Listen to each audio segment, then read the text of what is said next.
Tuesday, January 16th marks the National Day of Racial Healing. Two Brooklyn's One Vision is an event in Brooklyn Park to help the community understand racial trauma in an inclusive space. Reporter Emily Haugen sat down with committee planner Claudia Diggs to explore the event's themes. Claudia, can you tell me about the Racial Justice and Racial Healing Initiative and its mission? What is the project's overall goals for the community? So it's an initiative that came together with the cities of Brooklyn Park and Brooklyn Center to bring people together to make positive change in community. It really focuses on racial injustice and building people up and giving them the tools and skills to be able to be confident in helping dismantle systems of oppression. Because the cities can't do it by themselves. They need the whole community to come together, recognize the traumas that people have experienced, understand them, sit with them for a while, and then go and move into action. And one way they accomplish that goal is by holding events like these, and this is the second one coming up, right? For the upcoming event, Dr. Raj, he's the featured speaker, and the work that he has done centers around community-based activism. What do you think that people who come to the event can learn from him? So we are blessed to have Dr. Raj among our community, in our community. He's an educator and very passionate about making people feel whole and helping them to heal from the traumas from the past. And that's kind of what his work centers around and what he's going to bring to the presentation, right? It does. He'll give us skills, he'll help us individually, but it's going to take us as a community. So he'll also give us some ideas and skills and tools as a community so that we can all move together forward. Okay, that's great.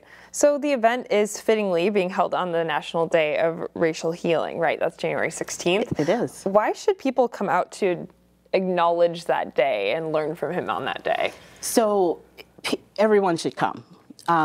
It doesn't matter where you are on the scale of knowing about racial traumas and how to, help heal communities from it.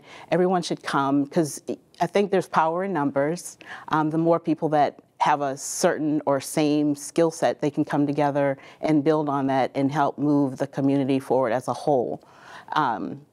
And it's always good to network and share food together. So there's a meal included, just to network and be around people that are working on the same mission to move whole communities forward, heal from racial injustices, know about it, resonate with it, and go into action. In Robbinsdale, the city's mayor and longtime council member announced he will not seek re-election. Bill Blonigan made the announcement to CCX News after a recent health scare. Blonigan had surgery to remove a cancerous prostate.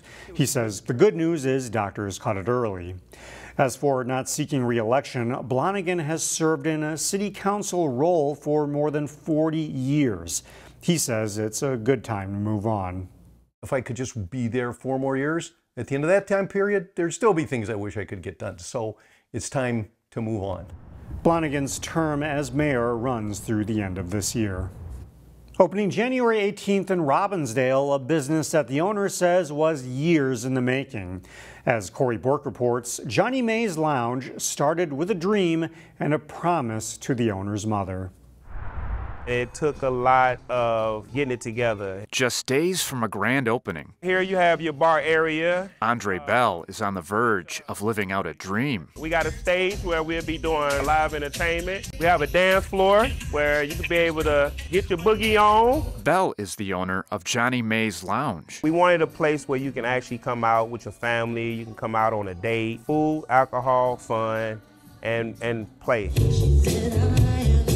But getting to this point wasn't easy. It was a lot of things we had to do to get the building up to code. We had to do a lot of things that we didn't even know what we was doing at first, and we had to learn as we go. And then here is the VIP area. Bell took over a location that had sat vacant for 3 years. I knew that there was a goal here, and I knew I had to get there, and I did what I had to do to get there. An idea that initially took hold through Bell's snowplowing business that took care of the lot. And it was just something that's kept drawing me in there. I couldn't see through the window because of the tent, and it's something just kept drawing me to there. Kept drawing him in too were memories of his mother. One of the things that my mom and my father used to do was they used to party a lot. That was one way of bringing family together. Johnnie Bell passed away nearly 2 years ago. Her son had made her a promise. I said, Mom, one day I'm gonna get you a lounge or a club. That dream started at that moment. In realizing that dream, Bell had to let it sink in. The struggle that it took to get to this place, it was like once we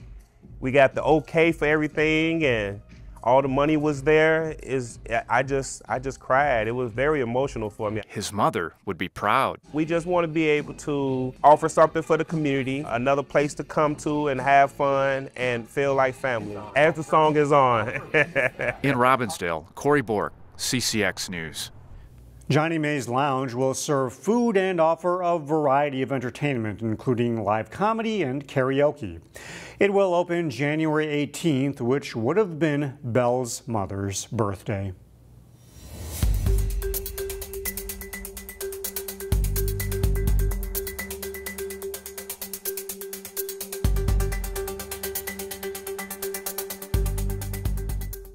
CCX Media, your source for great local programming, is available on Amazon Fire TV, Apple TV, and Roku. Our free app allows you to stream all 3 of our channels live. You also have access to a large on-demand library, including full sporting events and daily newscasts. To find us, go to the store, search CCX, and download our free app. Then sit back and enjoy all of your favorite local content. The CCX Media app, available on Amazon Fire TV, Apple TV, and Roku.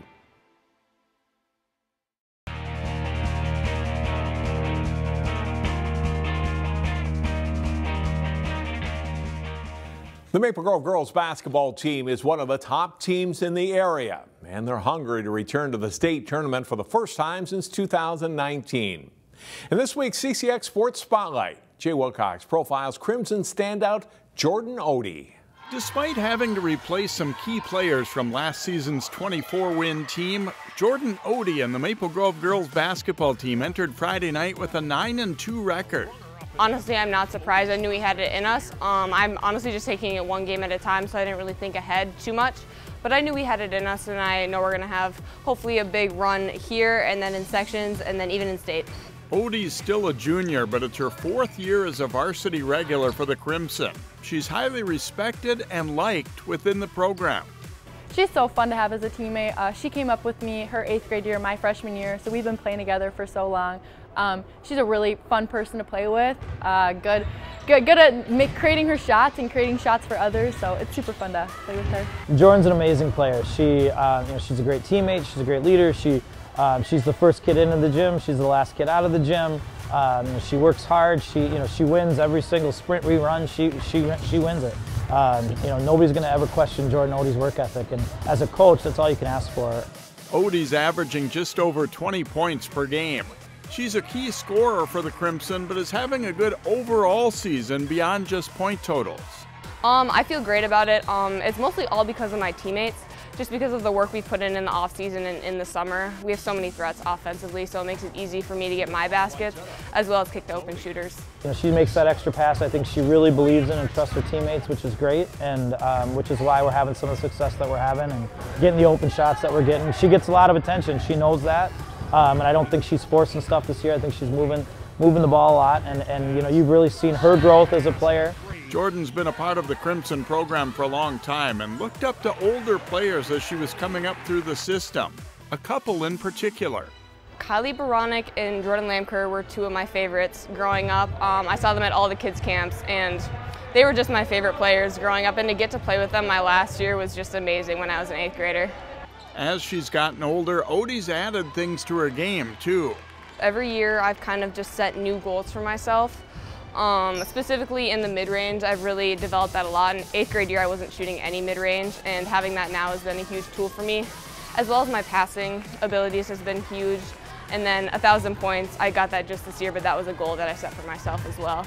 That combination of skills drew a lot of D1 college interest, and Jordan's made her choice already.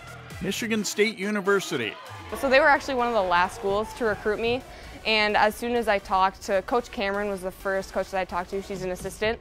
and I loved her. And then getting a chance to talk to Coach Freilich, it was amazing. They were at all my AAU games. She was front row at every single one, and I just knew I wanted to go there. She still has another season and a half of high school ball to add to her list of accomplishments. But in a Maple Grove program that's produced some great players, Jordan Odie's already near the top. I think you could certainly make the argument that she might be the best player that's ever come through this program. We've had some good ones, but she's right up there at the top. I value Cook's opinion so much. He's been my coach for so long. Even when I was in the little kids camp, I knew who he was and I valued his opinion. But that's amazing to me, honestly. To be ahead of players like Jordan Lamker and Abby Schulte in his eyes, that's just, I can't even believe it. For the CCX Sports Spotlight, I'm Jay Wilcox. And you can watch Jordan Odie and her teammates live on CCX as part of a big basketball doubleheader this coming Friday, January 19th, as the Crimson play host to Osseo. The girls' game tips off at 5 p.m., while the boys is scheduled for 6:30 that night at Maple Grove. See both games live on TV or online at ccxmedia.org. Find more prep sports games and highlights at ccxmedia.org and follow us on social media.